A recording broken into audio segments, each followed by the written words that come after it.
आदिवासी भूमिज समाज एवं आयोन अखाड़ा तिरेडीह के संयुक्त तत्वाधान में फुटबॉल मैदान सोहदा में आदिवासी भूमिज भाषा दिवस मनाया गया। इस अवसर पर एक और रैली निकाला गया, वहीं सांस्कृतिक कार्यक्रम के साथ संबोधन कार्यक्रम भी हुआ।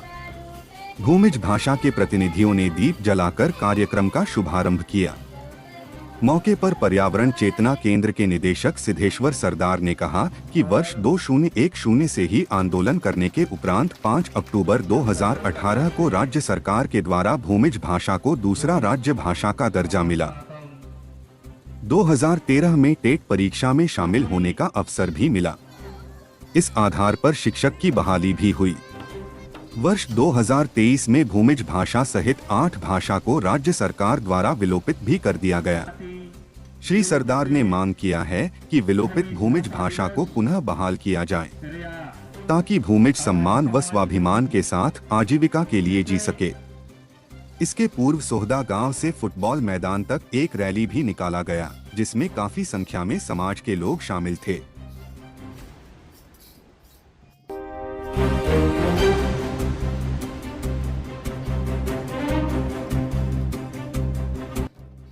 अक्टूबर है आदिवासी भूमिज भाषा दिवस है।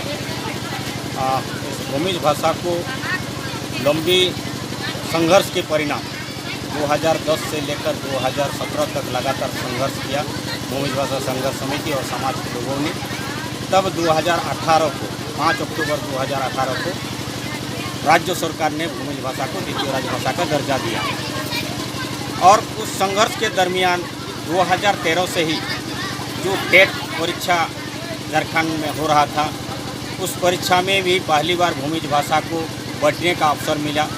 उसके अभ्यर्थी ने अपना प्रतिभा दिखाकर उत्तीर्ण हुए और अपने शिक्षक में भी बहाल सम्मान को भी बढ़ा रहे हैं भाषा के आधार पर। लेकिन 2023 में जो झारखंड सरकार के कैबिनेट ने भूमिज भाषा को विलोपित कर दिया,